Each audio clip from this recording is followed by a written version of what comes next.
Bienvenue sur le podcast L'Apéro RH. L'Apéro RH, c'est 10 épisodes dans lesquels on échange avec des pros des ressources humaines dans plein de types d'industries. Marque employeur, marketing RH, recrutement, rétention. Tu vas apprendre beaucoup de choses, mais surtout, tu vas avoir bien du fun. Présenté par l'agence marketing Waventy. Cheers!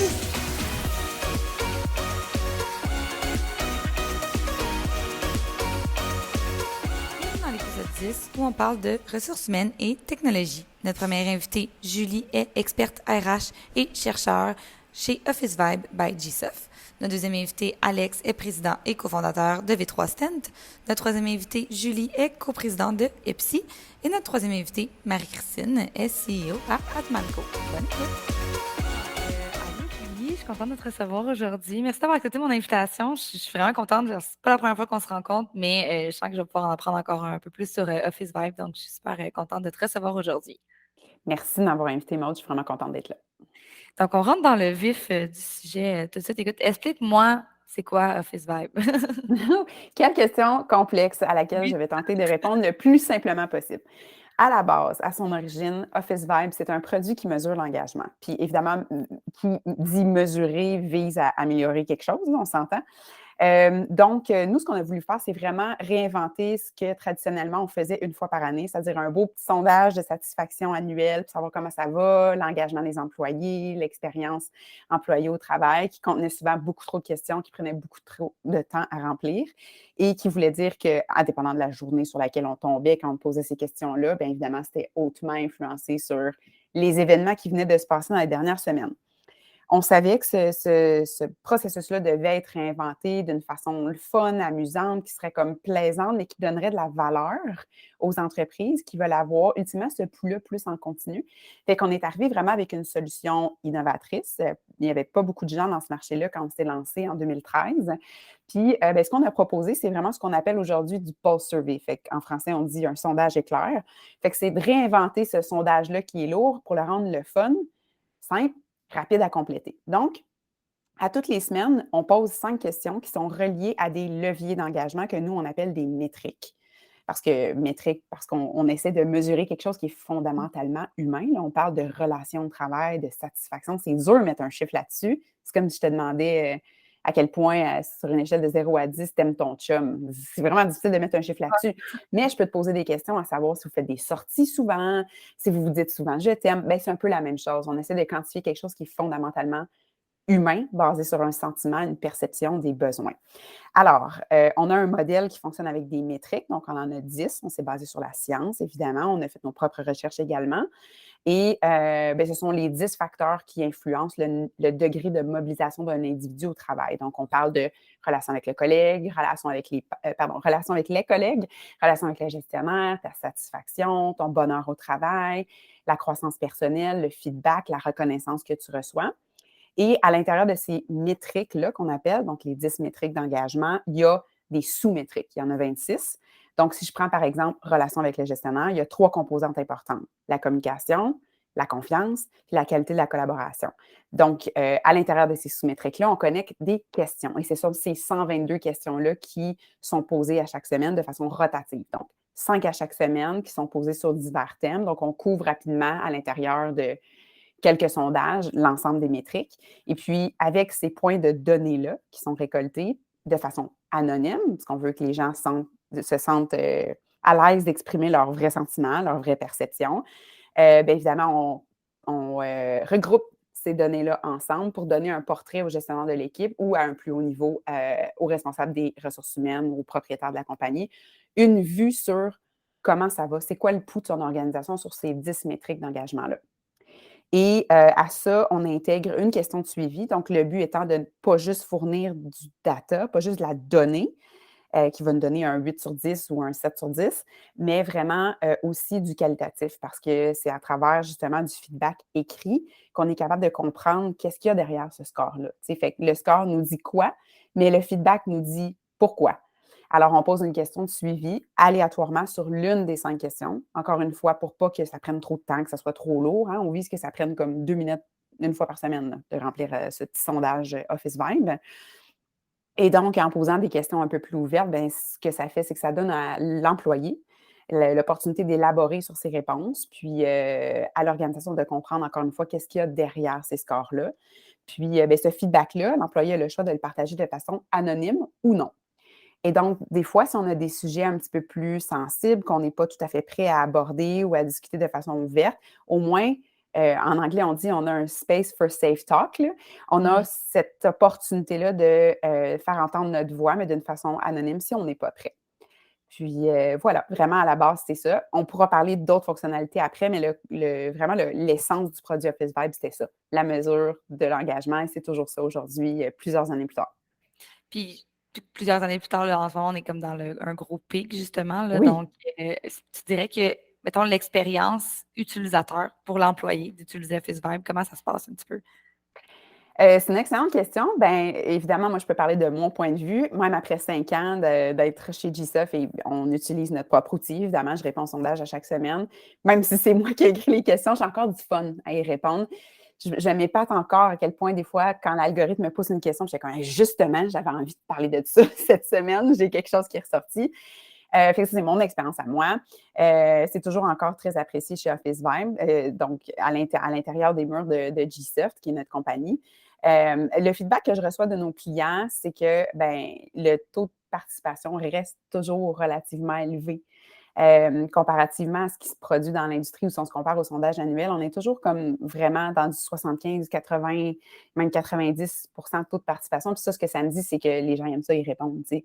C'est simple, c'est facile. Et le feedback que j'entends le plus souvent, c'est que c'est le fun. Ce qu'on a fait, c'est vraiment différent d'un sondage plate qui va dire, par exemple, une affirmation, genre « je m'entends bien avec Maude » et me présente 5 choix de réponse de fortement d'accord jusqu'à fortement désaccord. C'est plate, ça, cocher des cases. Fait que nous, ce qu'on a fait, je pense qu'il est unique avec Office Vibe, qui rend ça le fun pour les utilisateurs de répondre au sondage, c'est vraiment de varier les types de questions. Fait qu'on en a qui sont des échelles d'opinion, donc de 0 à 10, puis on le fait bouger avec son curseur. Là, il bouge avec sa souris pour comme passer du 0 à 10, les couleurs changent, les animations changent. On a aussi des choix de réponse. Donc, des fois, il y a la question qui est présentée, puis il y a 4 choix de réponse avec des illustrations qui rendent ça un peu plus ludique. On a aussi le two-way slider.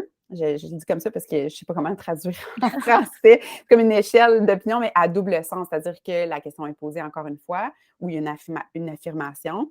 Puis, le curseur est au milieu, puis on bouge à gauche pour répondre négativement, à droite pour répondre positivement, et l'image change. C'est vraiment très dynamique, c'est très coloré. Donc, et toutes ces questions-là se varient à chaque semaine, fait que ça fait que c'est pas plate. Il y a toujours de la variété, on ajoute plein de choses, comme récemment, on a ajouté une fonctionnalité pour reconnaître nos pairs. On a remarqué que c'était quelque chose qui était une conséquence importante du travail distribué. Il y a tellement de choses qu'on ne voit plus. On n'a plus d'opportunité de souligner des choses comme on le faisait avant en personne. Puis la reconnaissance, c'est un levier de mobilisation super important. Fait qu'à la fin du sondage, on l'a dynamisé en disant, mais hey, merci d'avoir rempli ton sondage. Pourquoi tu ne profiterais pas de ce moment-là pour ensoleiller la journée de quelqu'un? Puis là, on a une série de cartes, comme au magasin, là, où tu as des cartes de souhait, puis on te flippe des cartes avec différentes questions. Tu peux tourner les cartes jusqu'à temps que tu en trouves une qui te fasse penser à ton collègue. Puis là, tu te dis, ah, ça me fait penser à Maud, je vais y envoyer celle-là. On a appelé ça des bonnes vibes, en anglais des good vibes. Puis la personne reçoit ton message, il y a une petite enveloppe, ça shake dans Office Vibe, puis il y a des confettis quand tu l'ouvres, puis tu reçois le message de ton Oh, mais collègue. le fun. C'est tellement le fun, ça fait tellement du bien, c'est tellement de fonctionnalités positives dont les gens avaient besoin. Capote, j'ai jamais vu une fonctionnalité autant utilisée dans le produit jusqu'à maintenant.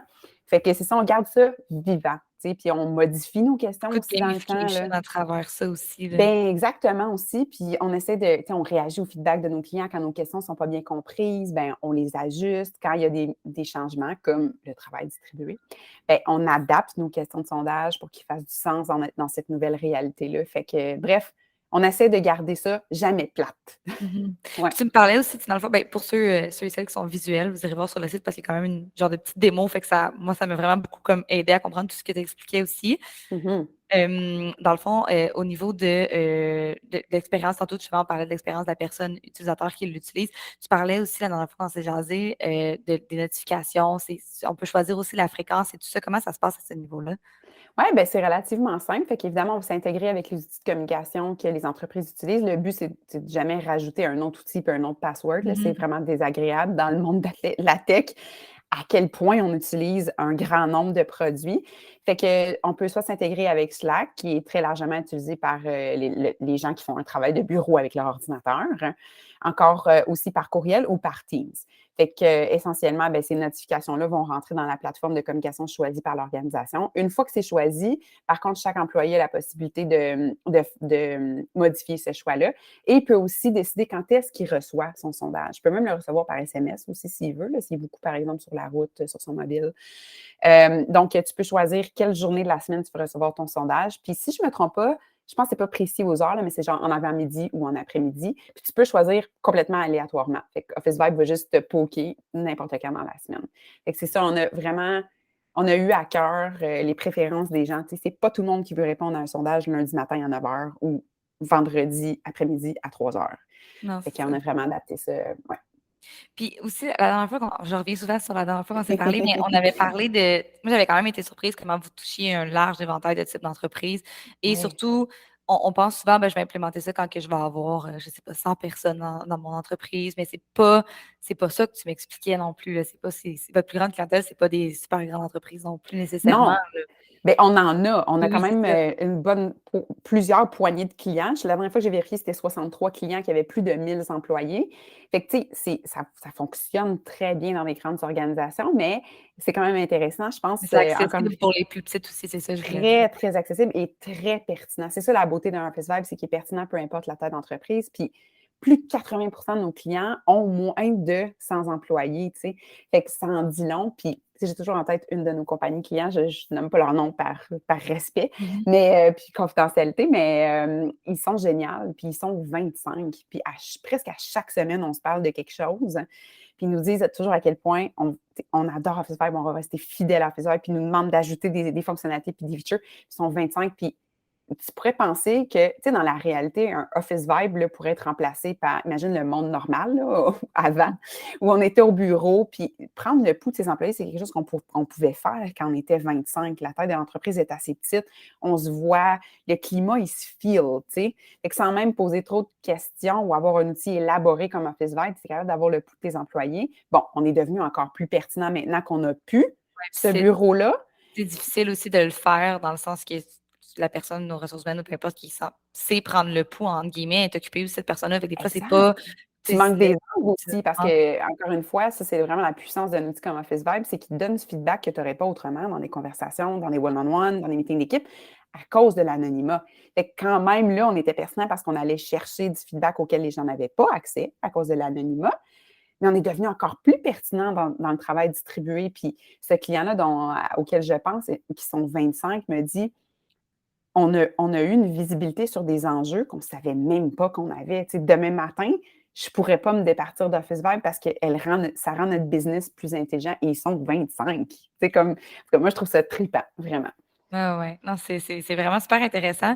Ben merci pour tout. Pour vrai, moi, je continue à suivre. C'est sûr que là, pour l'instant, on est une petite équipe, mais clairement, j'ai des clients en tête que je vais leur envoyer le lien après. Que d'après moi, ça pourrait être vraiment pertinent qu'ils implémentent ça dans leur entreprise. Donc, j'imagine que si on veut plus d'informations, soit on peut te contacter sur LinkedIn ou soit directement sur le site de Office Vibe. Oui, absolument. Toute l'information sur le site web, officevibe.com. Puis oui, ajoutez-moi sur LinkedIn, ça me fait vraiment plaisir de répondre à vos questions. Puis après, si ça devient plus en profondeur, je peux vous mettre en lien avec les personnes de nos équipes appropriées. Parfait. Ben merci pour ta présence aujourd'hui. Ça me fait vraiment plaisir. Merci pour l'invitation. Donc, Alexandre, avant de commencer à ce qu'on parle de V3 Citen, que j'aime beaucoup, j'aimerais ça que tu me présentes un petit peu ton parcours en premier lieu, très rapidement, là, parce que je veux vraiment qu'on focus sur la technologie aujourd'hui, pour que les gens puissent comprendre un peu qu'est-ce qui t'a emmené à créer et voir le besoin là, au niveau de V3 Citen. Oui, ben en fait, commencé à travailler très, très jeune en informatique, 13 ans, dans une boutique informatique à réparer des ordinateurs puis à troubleshooter des problèmes de DOS. J'ai toujours été très attiré par la technologie. J'ai appris mon anglais sur un Commodore 64. Puis bref, tout ça pour dire, c'est qu'à travers les années, j'ai eu un parcours d'employé quand même assez plaisant. qui m'a amené à travailler pour une petite start-up, je ne sais pas si tu connais, il s'appelle Apple.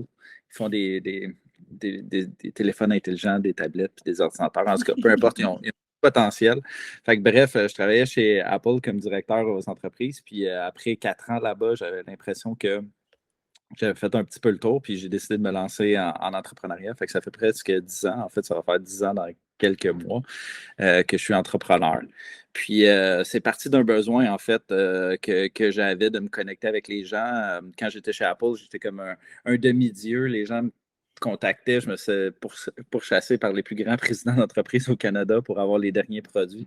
Mais quand il est venu le temps d'offrir mon offre, qui était la réingénierie des processus d'affaires, en fait, qui n'était pas de la technologie ou la plateforme qu'on a aujourd'hui, je commençais à vouloir me connecter avec le domaine des PME, que je n'avais pas beaucoup de contacts. Puis je suis tombé en amour avec LinkedIn, l'algorithme de LinkedIn. Puis c'est là que j'ai commencé à étudier l'algorithme, puis à essayer de me mailler pour créer des connexions, créer des meetings. Puis à travers le temps, ben, notre compagnie a cru. On a doublé à chaque année environ depuis le début de V3 à l'époque. Puis bref, c'en est venu on a eu des besoins d'embauche, fait qu'on a travaillé notre marque employeur. Évidemment, tu me connais, très, très important d'avoir des valeurs bien identifiées dans notre organisation, d'essayer d'innover, d'être une compagnie moderne. Fait que beaucoup travaillé la marque employeur pour attirer des candidats. Fait que ça a eu un beau succès. Fait que j'ai compris l'impact de la marque employeur quand même assez tôt. Je dirais il y a à peu près 4-5 ans que l'investissement dans le positionnement de nos valeurs générait beaucoup de visibilité et d'attraction. Je me rappelle à l'époque, on était une toute petite entreprise, peut-être 5-6 personnes. Puis je publiais une offre de directeur marketing, par exemple, j'avais 76 applications. Puis là, je me disais, hey, ça n'a aucun sens, j'ai 76 applications. Puis KPMG, qui publie, par exemple, un grand cabinet comptable de renommée internationale qui publie le même poste a moins d'applications que moi. Fait que j'ai comme compris que c'est une belle opportunité pour se positionner. Puis à travers ça, ben, c'est sûr qu'on a travaillé avec des clients qui avaient des besoins qui étaient un petit peu plus récurrents, qui avaient tout le temps des centaines de postes à combler.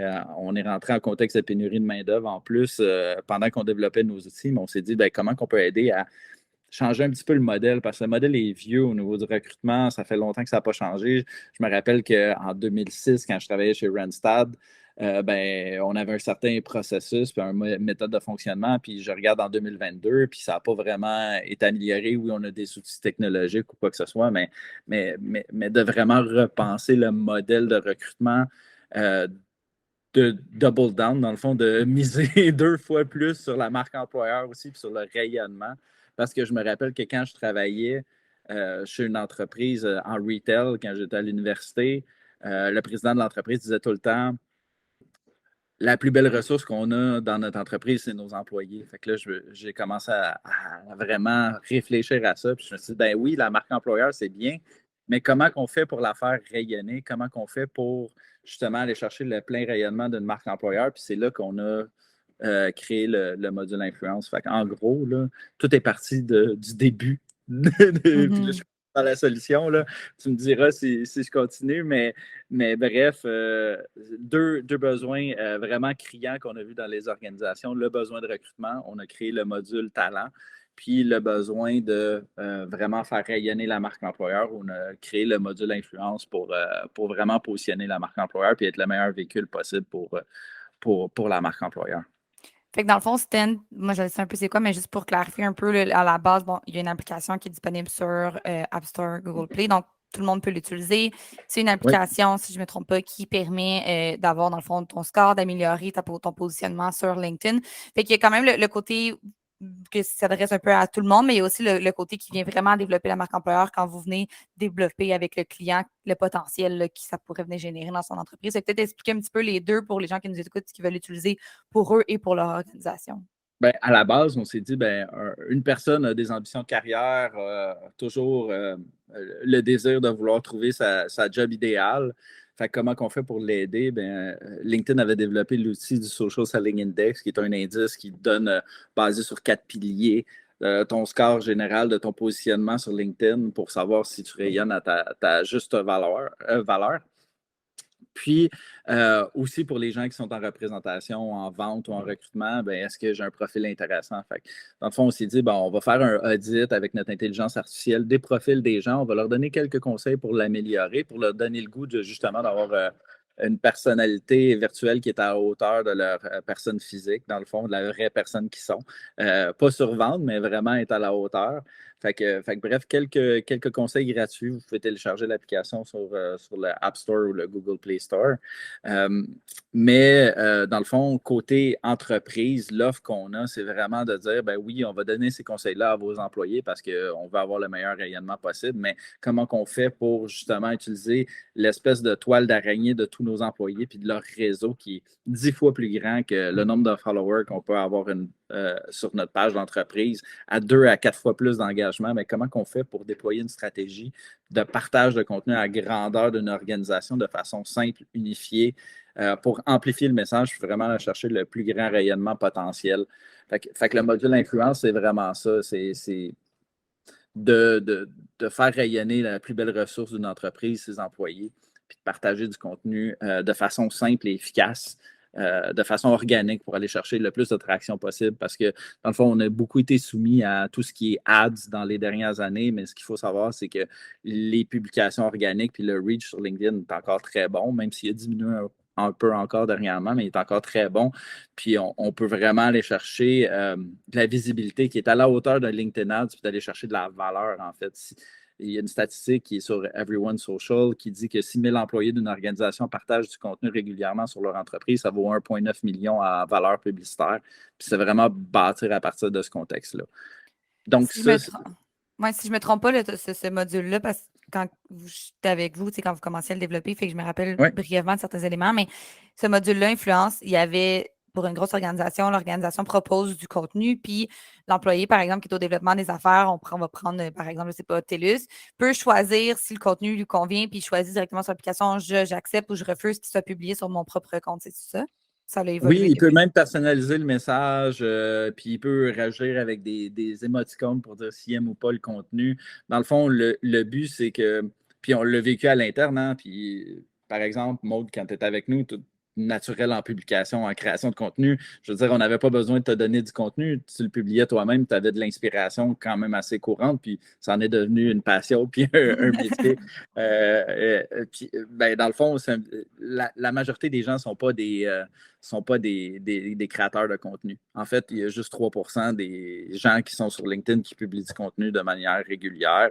Fait que, qu'est-ce qu'on fait avec ce 97%-là? On s'est dit, on va les inspirer, on va aider le marketing puis les RH à leur partager du contenu pour justement qu'ils puissent avoir un rayonnement, positionner leur expertise, vraiment aller chercher des opinions, créer leur propre audience, devenir des subject matter experts qu'on appelle, d'aller chercher un rayonnement qui, au cumulatif à travers le réseau des employés, va être 40, 60 fois plus grand que juste publier sur une page d'entreprise, puis il va mettre en valeur les employés. Parce que c'est aussi ça aussi, parce que oui, pour l'entreprise, il y a un bénéfice de rayonnement, mais pour l'employé, c'est de dire, je positionne mon expertise, je suis reconnu comme un expert dans mon milieu, puis ça m'aide justement dans ma carrière à progresser et à atteindre mes objectifs. Fait que c'est vraiment bénéfique pour les deux parties. Puis c'est le genre d'interaction qu'on aime créer. Hein. Je dis tout le temps, les meilleurs deals, c'est des win-win. C'est la même chose, c'est une relation qui doit être gagnant-gagnant. Puis on peut même aller jusqu'à donner des bonus ou des prix pour les gens qui contribuent et qui participent le plus. Fait que vraiment, il y a un retour de côté gamification à travers ça. Oui, il y a un retour de l'ascenseur à la participation. Fait que oui, à la base, c'est de permettre à quelqu'un qui n'est pas nécessairement un créateur de contenu de partager du contenu qui est fait par le marketing, la RH ou une firme externe, qui peuvent se l'approprier en rajoutant leur opinion. En cliquant sur Share, ça se partage organiquement. Puis là, à ce moment-là, on est capable de voir les statistiques de tous les employés qui partagent, quel genre de rayonnement ça peut générer, puis comparer ça à un modèle de ads, puis dire, par exemple, cette campagne-là, elle valait 60 000 $, mais à cause que tu l'as déployé à travers ton réseau d'employés, tu l'as eu pour le prix de la licence du module influence. Puis ça, c'est un module. Est-ce qu'il y en a d'autres qui sont en Stent? Le deuxième plus gros module, c'est né du besoin de recrutement puis de dire on a des besoins en continu. Fait qu'on a créé une tête chercheuse d'AI qui va aller chercher les meilleurs candidats à partir OK. de multiples bases de données. Fait que ça peut être LinkedIn, mais ça peut être GitHub, ça peut être votre ATS, ça peut être une liste Excel, ça peut être un amalgame de courriels que vous avez reçu à une porte ouverte. Puis à partir de ça, ben, on va démarcher les candidats potentiels. Dans un ordre puis dans une séquence de touchpoints, on va mesurer leur degré d'intérêt pour un poste spécifique parce qu'on les a analysés comme candidats parce qu'ils fitaient pour un poste spécifique. Puis une fois que le degré d'intérêt est là, ben, dans le fond, le recruteur va pouvoir prendre en charge tout ce qui est prise de rendez-vous, vérification du fit avec le poste, vérification finale, parce qu'au préalable, on a déjà fait une présélection. Puis booking, offre d'emploi et booking de la première journée et onboarding. Fait que bref, vraiment améliorer le processus de démarchage pour être capable de recruter jusqu'à 2 fois plus vite, dans le fond. Puis ça peut faire la différence entre recruter cette rockstar-là que tu convoitais, puis la perdre à un compétiteur, dans le fond. La rapidité dans un marché qui est en pénurie de main-d'œuvre, ben, c'est hyper clé. La rapidité qualifiée, efficace, ben là, c'est là pour un recruteur, ben, ça lui permet de finir ses semaines puis de dire j'en ai accompli plus que j'aurais pu en accomplir. Puis j'ai aidé mon organisation dans ses enjeux de croissance. OK, parfait. Ben écoute, c'est vraiment cool, là, cet aspect-là. Tu sais, je savais qu'il y avait un peu ces deux côtés-là, mais là, de découvrir Ouais. un peu plus puis les approfondir, je trouve ça vraiment le fun. Ah, Puis, puis oui, la, vas-y. la dernière chose, dans le fond, Ouais. puis il y a toujours un one more thing, là, je viens pas de chez Apple pour rien, là, mais le one more thing, c'est que si on combine le module talent pour les recruteurs pour accélérer leur recrutement, puis le module de publication, ben, ce qu'on fait, c'est qu'on est capable d'analyser les premiers niveaux de connexion LinkedIn des employés qui partagent du contenu. Fait qu'on est capable de faire, tu sais, on pense à la campagne de référencement, on donne tout le temps des bonus à quelqu'un, par exemple, Maud, si tu trouves quelqu'un qui Ouais. est bon pour travailler dans mon organisation, je vais donner 2000 de référencement. Mais là, c'est beaucoup basé sur la mémoire de nos employés ou leur désir de participer à ça. Puis le taux de participation est quand même assez faible, mais les taux de placement sont assez élevés. Tu sais, ça peut aller dans les bonnes organisations jusqu'à 30-40 de leur recrutement qui viennent du référencement. Mais là, on s'est dit, ben, tant qu'à avoir la base de données des premiers niveaux de nos employés, on peut identifier des candidats potentiels dans les réseaux de nos employés, puis dire, par exemple, le recruteur peut dire Hey Maud, tu es connecté avec Alexandre, qui est un candidat idéal pour un poste chez nous. Est-ce que tu peux lui envoyer la description de poste puis lui demander s'il est intéressé? Puis là, à ce moment-là, on fait du référencement 2.0, c'est de dire d'être un petit peu plus proactif. Au lieu d'attendre que quelqu'un nous réfère quelqu'un, ben, on va l'identifier, on va le qualifier dans notre base de données avec Stent. Puis ensuite de ça, on va pouvoir faire un échange avec OK. eux. Ça, c'est quelque chose que vous venez de développer récemment? Ça fait, je te dirais que ça fait quand même 6 mois qu'on OK. le. Mais évidemment, on a tellement de features, puis on a tellement de nouveautés. Je veux dire, on est assez agressif au niveau de l'innovation. C'est quelque chose qu'on communique toujours puis qu'on essaie de parler. Puis des podcasts comme aujourd'hui, c'est une belle occasion d'en parler. Là. C'est de dire, ben oui, on est vraiment capable de créer un bassin de candidats qui non seulement va vous aider à combler vos besoins immédiats, mais cette audience-là qu'on a bâtie au travers des mois ou des semaines d'accompagnement, ben, on va être capable d'y retourner quand on va avoir un poste à compétences similaires ou quelque chose comme ça. C'est vraiment super impressionnant. Ça me donne des idées aussi pour certains clients que j'ai en tête en ce moment. Merci, Alex. Vraiment super apprécié. Merci à toi. Donc, Julie, avant de commencer, j'aimerais peut-être que tu m'expliques un petit peu exactement c'est quoi ton rôle, puis c'est quoi un peu, à quoi ça ressemble une journée là, chez toi, dans le fond, chez Epsi et aussi dans ton rôle. Ben, moi, je suis copropriétaire, cofondatrice et coprésidente. Donc, Beaucoup de j'occupe chapeaux. oui, c'est ça, j'occupe les 3 chapeaux. Mais incidemment, je m'occupe principalement des grands projets technologiques au sein de l'entreprise. Donc, c'est de s'assurer que les projets se déroulent bien. Je joue aussi multi-chapeau de product owner pour notre plateforme principale plateforme de testing. Puis aussi, je m'occupe de tout le volet technologique, sécurité, conformité, accessibilité. Donc, je suis à fond dans la technologie et les ressources humaines, je dirais, dans mon quotidien. Excellent. Donc, c'est en plein ce qu'on va parler aujourd'hui, fait que ça tombe bien. Explique-moi un peu peut-être c'est quoi Epsi avant que je commence à poser des questions plus sur les technologies, là. Oui, donc Epsi, c'est une firme qui est spécialisée en gestion des talents. Donc, on fait l'évaluation des personnes, on regarde et on aide des organisations aussi à l'engagement de ces ressources-là, puis on les aide aussi à l'évolution de leurs talents au sein des organisations. Donc, on est une firme conseil à l'intérieur duquel il y a une division qui, je te dirais, qui est un peu un HR Tech, qui gère l'ensemble des plateformes technologiques qu'on a. Donc, comme je te dis, donc, simplement aider les organisations à trouver la bonne personne, à la garder mobilisée et à l'aider à se développer au sein de son organisation. Puis les technologies qui sont mêlées à ça, j'imagine que c'est pour exactement faire ce que tu viens de parler, mais de façon peut-être un petit peu plus, que ça ne prend pas nécessairement un humain derrière. Vous automatisez certains processus, certaines choses avec les technologies que vous créez, c'est ça? Oui, bien, dans le fond, on a, je te dirais, 4 plateformes technologiques. Une je dirais, d'évaluation, donc de testing en ligne.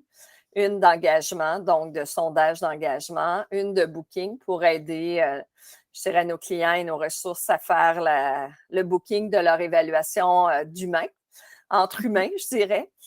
Puis la dernière, ben, on est en train de refaire complètement là, notre plateforme de testing, plateforme qui date depuis un certain temps. Donc, on veut la mettre au goût du jour et l'emmener à avoir des fonctionnalités un petit peu plus avancées. Donc, c'est plus au niveau de venir aider à la fidélisation plus qu'au recrutement, si je comprends bien ça, des choses qui vont Oui, venir vraiment aider à garder les gens en poste et non à aller chercher des nouveaux talents. bien, on n'est pas nécessairement dans le recrutement. Nous, notre Mhm. spécialité n'est pas dans le recrutement, mais on est juste dans le après le recrutement, c'est-à-dire aider les organisations à évaluer les gens, voir c'est quoi leur force, c'est quoi leur faiblesse, puis faire en sorte que ces gens-là bien, répondent bien au profil ou répondent bien aux défis de l'organisation. Une fois qu'ils sont embauchés, bien, on veut les aider à l'ensemble du groupe ou des directions, je dirais plus particulièrement, voir si leurs ressources sont engagées, puis y a-t-il des éléments à mettre en place pour répondre à ces défis-là. Et ultimement, on a aussi tout, je dirais, un service et des produits en lien avec l'évaluation. Donc, est-ce que la personne que tu as en poste, encore le même point, c'est quoi ses forces, c'est quoi ses faiblesses?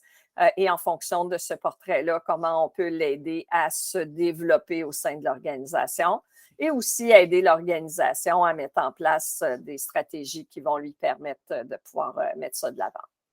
Parfait, excellent. Puis est-ce que tu sens que, bien, clairement, la technologie prend plus de place dans le domaine des ressources humaines? Est-ce que tu sens qu'il y a comme une urgence de venir répondre aux besoins, surtout avec la pénurie de main-d'œuvre, ou c'est que le fait que ça a évolué tellement vite dans les 2 dernières années, êtes-vous sur, sentez-vous pressé de vouloir comme créer des nouvelles technologies? Bien, je te dirais que oui. Tu sais, nous, on est dans les technologies depuis au moins, je dirais, on est rendu à 16 ou 17 ans qu'on a développé notre plateforme. Donc, il y avait je dirais, une ouverture du côté des ressources humaines à utiliser des mécanismes. À l'époque, la technologie servait à accélérer les processus d'évaluation et à les rendre plus accessibles. Donc, on voyait rapidité et accessibilité. Dernièrement, je dirais qu'il y a encore un effort encore plus grand du côté des ressources humaines, donc des directions ressources humaines, d'être plus efficace possible. Et je dirais que l'urgence de la technologie, ou du moins l'intégration des multisystèmes, devient quelque chose de plus en plus important. Et il y a de plus en plus d'intérêt sur ce qu'on appelle l'analytique, le big data ou tout simplement une intelligence artificielle, mais propre au domaine en question. Il y a quand même des préoccupations aussi qui se font avec tout ce volet-là. On voit avec l'intelligence artificielle, ben, il y a tout un débat sur le fait que la machine n'ait pas de biais qui va venir entacher le processus de recrutement. Donc, c'est des éléments qu'il faut garder en tête que oui, c'est des belles avancées, mais comme toute avancée technologique, il faut s'assurer que ça réponde à toutes les autres sphères des ressources humaines qui l'équité et, je dirais, l'absence de biais dans l'évaluation. C'est moins présent dans l'engagement, mais surtout dans l'évaluation pour la dotation des postes. Là. Je pense qu'il y a quand même l'aspect aussi c'est tout le temps de comment qu'on peut humaniser la technologie qu'on va utiliser parce que là, on parle de ressources humaines, on ne peut pas tout venir automatiser sans qu'il y ait personne qui parle à ces gens-là. Là, fait que, il y a quand même, je pense, un gros challenge, j'imagine, de votre côté aussi, quand même, de devoir pallier à ça. Oui, bien, je te dirais que sais, la technologie est vue comme étant un outil pour rendre plus Mhm. efficace, puis un outil pour rendre plus accessible, puis permettre à tout le monde de se faire valoir dans des conditions optimales. Ça ne remplace pas l'humain, mais l'humain devient plus, je dirais, une valeur ajoutée. Donc, son expertise puis son intelligence doit aider au niveau plus au niveau stratégique, alors qu'avant, il y avait beaucoup d'utilisation opérationnelle de ces gens-là, donc dans des professionnels des ressources humaines. Maintenant, on veut que les professionnels de ressources humaines aient tous les outils pour aider les organisations à, je dirais, avoir une vision plus claire de où est-ce qu'ils s'en vont. Puis comment tu vois ça pour l'avenir, justement, d'intégration des technologies? Tu sais, est-ce que tu vois des choses positives et même des choses que tu es comme, ah, j'appréhende certains moments là, dans les prochaines années? Là? Bien, je te dirais que je trouve que c'est très positif en matière d'efficacité, d'efficience. Absolument, Je oui. pense que revenir en arrière ne sera plus possible. Je pense que l'autre volet aussi qui est plus positif, c'est que si la technologie est adaptée, puis nous, on a la prétention dans notre vision du futur de s'assurer de l'accessibilité à tous les niveaux. Donc, si c'est bien fait, puis si l'orientation de la technologie est dans cette vision-là, bien, en principe, tous les gens qui ont des enjeux d'accessibilité voyants, non-voyants, des enjeux avec la souris, des enjeux au niveau cognitif, ça devrait faciliter, favoriser l'intégration des ressources et l'évaluation de celles-ci. Puis on le voit dans le domaine de l'éducation, c'est une vague qui s'en vient de gens qui ont eu beaucoup de mesures d'accommodement. Et ces mesures-là ben, se répercutent sur le marché du travail. C'est sûr que, comme je vous parlais, il y a quand même beaucoup de préoccupations éthiques sur tout le volet de l'intelligence. On voit la loi qui vient de sortir sur la protection des données. Les ordres faisaient en sorte qu'il y avait une sensibilité sur cette protection-là de la donnée confidentielle des gens qui étaient évalués. Mais avec la loi qui est arrivée au niveau du Québec et du Canada, où il y a des enjeux beaucoup plus sérieux en matière pécuniaire, donc ça va devenir le traitement des données, cette confidentialité-là va emmener des enjeux en matière de traitement concret de comment on va gérer les données avant, pendant et après. Et ça, je vous dirais que c'est le plus grand défi de tous les systèmes informatiques et les ressources humaines ne feront pas exception dans ce cas-là. Mhm, mhm. OK, parfait. Oui, je comprends très bien ce que tu veux dire. Je pense que les ressources humaines, c'est une partie de ce du domaine qui va être touché de ça. Entre autres, là, c'est pas la première fois que j'en entends parler de cette fameuse loi-là qui vient contrer beaucoup de choses au niveau technologie en général.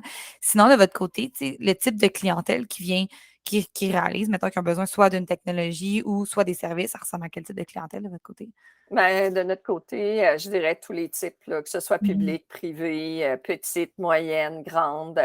C'est juste que dans notre offre de services, on va s'adapter en fonction du besoin. Il y a des gens, les plus petites organisations, même les très, très grandes, vont nous demander l'impartition complète de leur processus d'évaluation, vont nous demander l'impartition de leur processus d'engagement, où est-ce qu'on va travailler avec eux pour faire des sondages d'engagement, alors qu'il y en a d'autres qui vont seulement acheter des tests, alors qu'il y en a d'autres qui vont utiliser notre technologie pour implanter et intégrer leurs propres tests. Et avec toute la vision qu'on a sur notre nouvelle, je dirais, plateforme, c'est sûr qu'on veut faire en sorte que les données qui sont utilisées sont bien gérées, mais qu'elles sont aussi, je dirais, bien exploitées pour aider les ressources humaines d'être ce que nous, on pense qui devrait être un partenaire stratégique pour les organisations. Fait que ça, c'est le fun, vous avez une certaine flexibilité parce que souvent, ce qu'on entend, c'est une plateforme, c'est un coût, puis oui, il y a une petite flexibilité au niveau de ce qu'on peut ajouter, mais c'est pas très, très flexible, fait que ça s'adresse souvent à un persona, puis ça peut être bien comme ça peut être pas bien dans d'autres choses, mais de votre côté, à vous, vous adaptez vraiment à ce que, peu importe que ce soit une petite PME, comme tu dis, ou fait que ça fait, parce qu'à t'entendre parler souvent, j'aurais peut-être eu l'impression qu'il faut qu'on soit, tu sais, très grande entreprise, quelque chose Non, comme ça pour que ça fonctionne, mais non, OK, parfait, ouais. non, on a des services, je dirais, qui nous permettent. Remarque, c'est un grand défi qu'on a eu dans notre croissance et qu'on a dans le futur. C'est cette personnalisation-là des personas. Mais je pense Ouais. que c'est ça qui nous distingue, c'est-à-dire qu'on veut servir les gens, peu importe avec leurs besoins, en autant que c'est en ressources humaines. Puis on va adapter notre offre selon leurs besoins. Puis on a je dirais, une panoplie de produits, on a une panoplie de services qui permet aux gens de pouvoir faire affaire avec nous. Donc, certains sont très, très grands, qui ont des milliers d'évaluations. Il y en a d'autres que c'est beaucoup plus petit. Puis, je te dirais qu'on est en train de regarder pour la mise en place d'une certification marque employeur de notre côté, mais du côté ressources humaines. Donc, avec tous les outils qu'on a, d'être en mesure de proposer des éléments de ce type-là à des plus petites organisations comme à des plus grandes. Fait que je te dirais, tu sais, je regarde juste ces sondages, mettons qu'on a fait d'engagement. On en a eu qui ont 20 000 employés, puis on en a qui ont eu 50 employés. Donc, notre variété est très grande, puis on essaie d'avoir, oui, on a des outils génériques, on a plein d'éléments qui peuvent être achetés, je dirais, tels quels.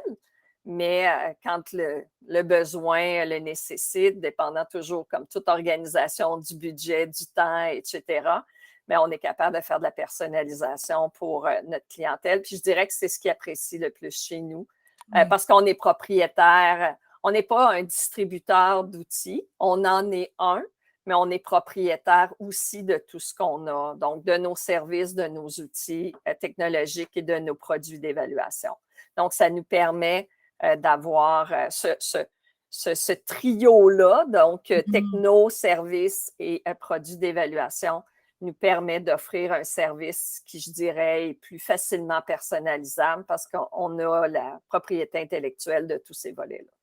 Parfait, excellent. Ben, c'est super intéressant. Merci beaucoup, Julie, d'avoir prêté au jeu aujourd'hui. C'est vraiment super apprécié. Bien, merci, Maude. C'est un plaisir.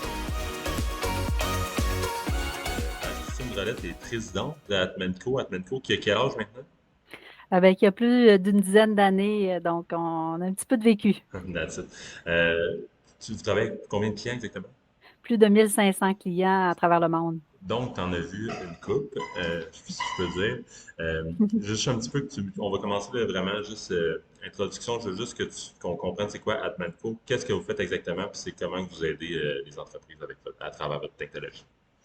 Bien, Atmanco, à la base, c'était une entreprise qui était vraiment basée sur la psychométrie. Ça l'est encore, mais c'est vraiment une entreprise qui, par la suite, a beaucoup misé sur l'innovation à travers la technologie. Donc, le sujet du jour là, est vraiment intéressant parce que ce qu'on a voulu faire, c'est d'amener une autre façon de changer les paradigmes des RH, de faciliter leur vie, de leur faire sauver du temps, mais de rester très humain, de trouver une façon de garder la personne au centre en utilisant la technologie. Donc, Atman, c'est de garder la hache dans les RH. Exactement. Absolument. Donc, une entreprise, plus de 1500 clients, dans une vingtaine de pays. On est en plus de 6 langues. Oui, puis la plateforme est dans 3 langues aussi. Super. Concrètement, c'est quoi les outils que vous utilisez? Mettons qu'on parle, peut-être parce que j'imagine que votre plateforme permet plusieurs outils. C'est quoi vos principaux outils pour aider les équipes aujourd'hui? Oui, bien en fait, Atmanco s'attaque à la sélection, l'intégration, la gestion et le développement des individus. Donc, c'est une plateforme qui a vraiment cette ambition d'aller chercher l'information psychométrique pour supporter autant les RH que les gestionnaires dans le cycle complet d'un employé. Donc, la base, c'est la psychométrie pour avoir vraiment quelque chose de solide scientifiquement, pour avoir une information sur l'individu.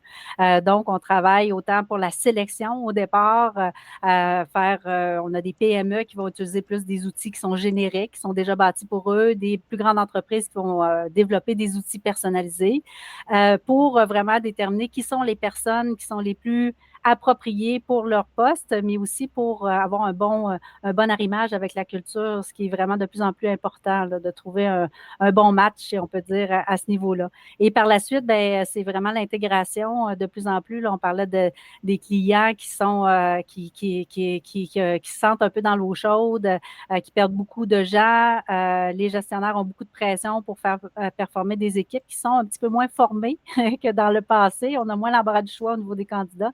Donc, on aide aussi pour l'intégration à dire quelles sont les caractéristiques de l'employé. On a sorti un coach virtuel intelligent. En fait, on le sort à l'automne où on va aller vraiment chercher à dire voici la combinaison unique de la personne, quel est son style, qu'est-ce qu'on fait, qu'est-ce qu'on ne doit pas faire, parler directement au gestionnaire, quelles sont ses alertes à dire, bon, mais où est-ce que ça pourrait glisser un petit peu plus, avoir une combinaison aussi entre toi comme gestionnaire versus ton employé que tu vas intégrer, quelles sont les forces, les conseils, quels sont les éléments où il faut faire attention, quelles sont les valeurs de cette personne-là, les priorités en fonction du moment. Donc, nouveaux parents, l'équilibre travail-famille va être plus important. Une personne qui vient de se séparer, valorisation monétaire, on a besoin d'un peu plus d'argent, on s'est appauvri dans la séparation.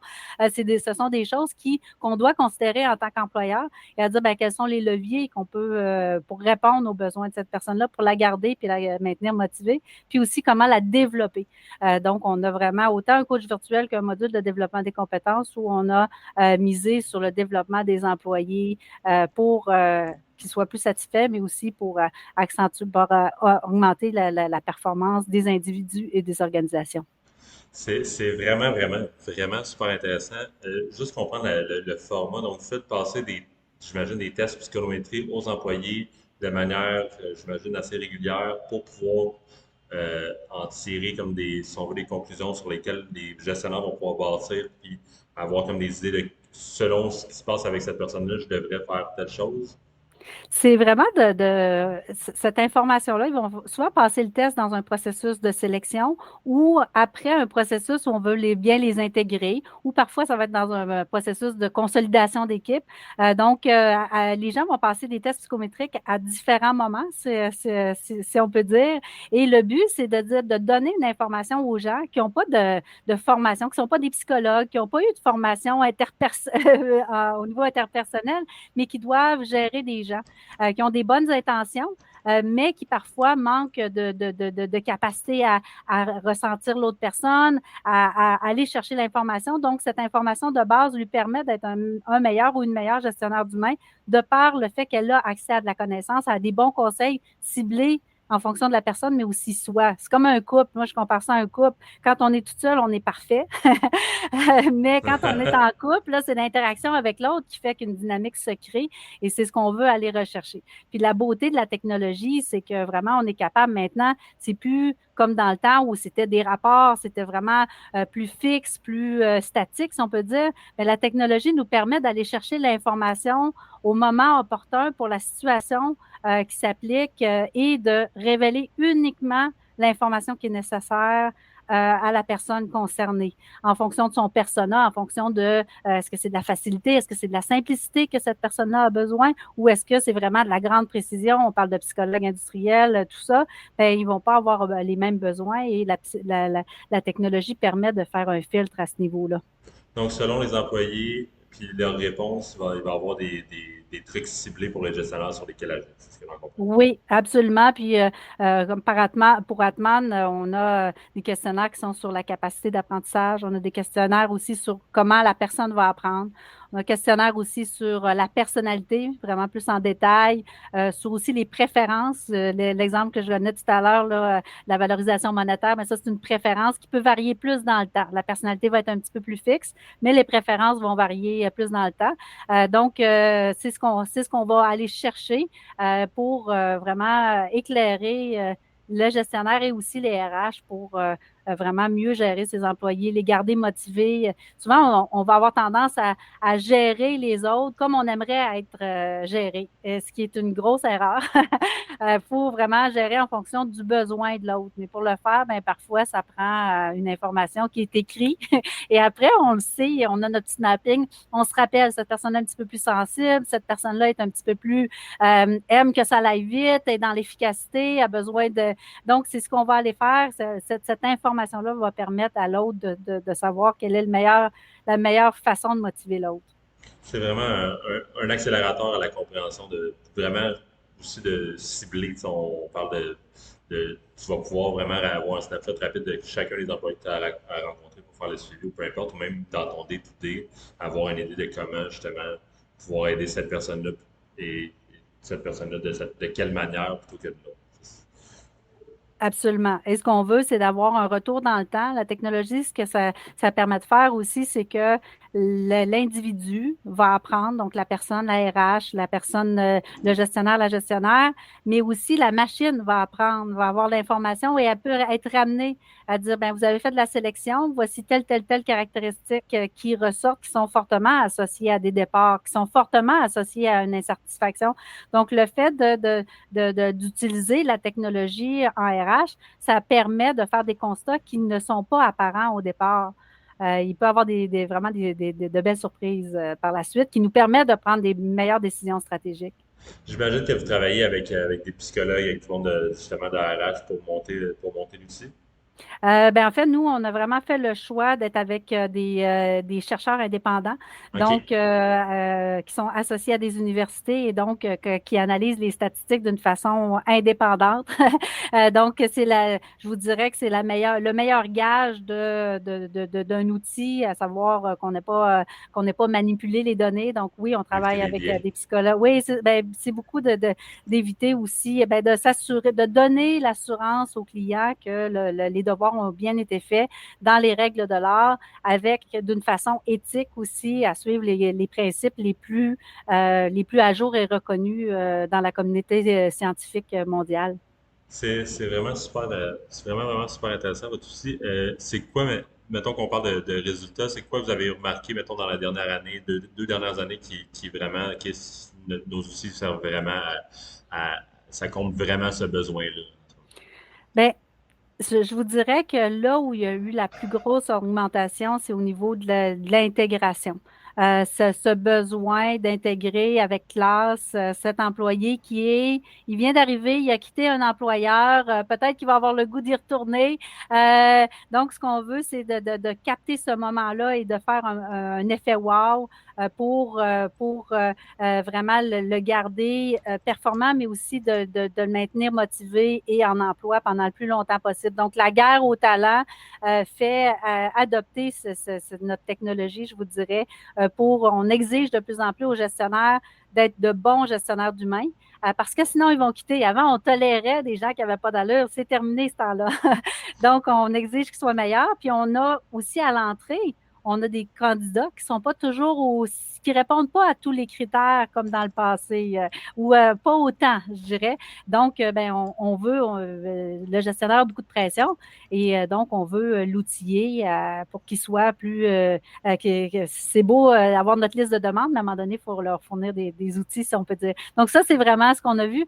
Et aussi, un autre élément, c'est que quand on parlait de simplicité tout à l'heure, on a aussi eu une forte demande pour les styles Atman. Donc, autant qu'on a de la précision en termes d'échelle, on a 89 échelles qui peuvent nous donner de l'information. Ce que nos clients veulent beaucoup, c'est de la consolidation des équipes. On va avoir du plaisir, on veut se connaître, on veut quelque chose de simple et ludique.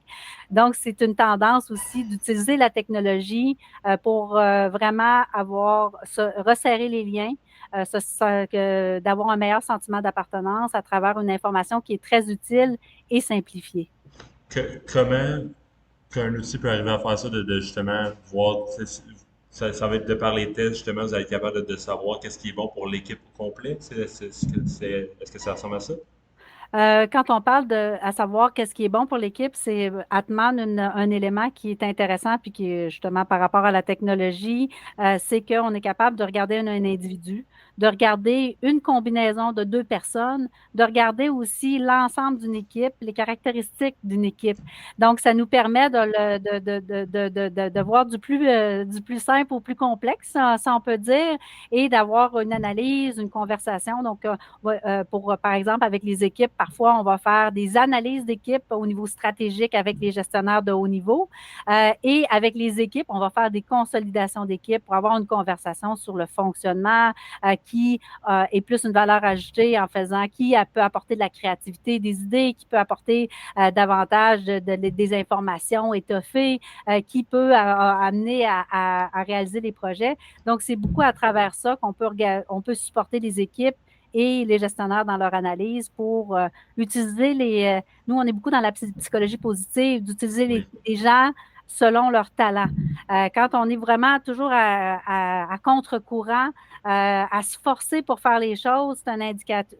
On peut le faire, ça nous arrive, mais il faut éviter le plus possible. Et quand on est trop un gros pourcentage de son temps là-dedans, là, c'est des épuisements, c'est les départs, c'est les conflits qui sont là et c'est des insatisfactions par rapport aux autres collaborateurs parce qu'ils ne sont pas dans une zone de confort, donc ils ne seront pas performants dans ce qui sont moins naturels ou ils vont être dans la moyenne.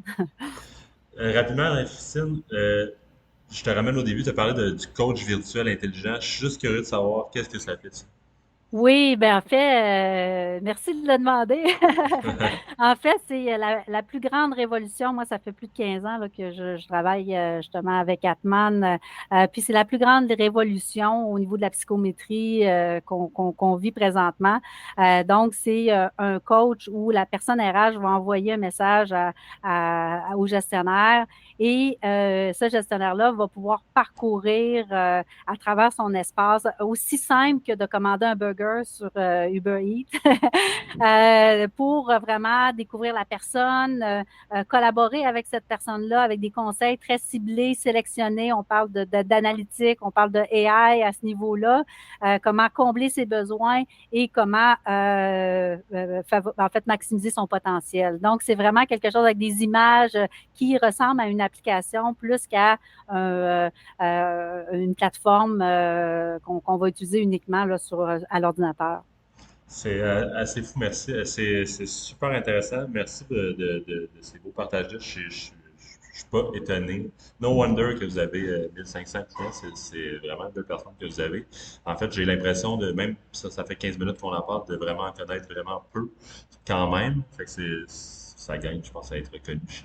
Je vais rester curieux sur votre plateforme et vous suivre allègrement. Encore une fois, merci, Mme Christine, pour ta participation à l'apéro RH. C'est super apprécié. Merci pour l'invitation.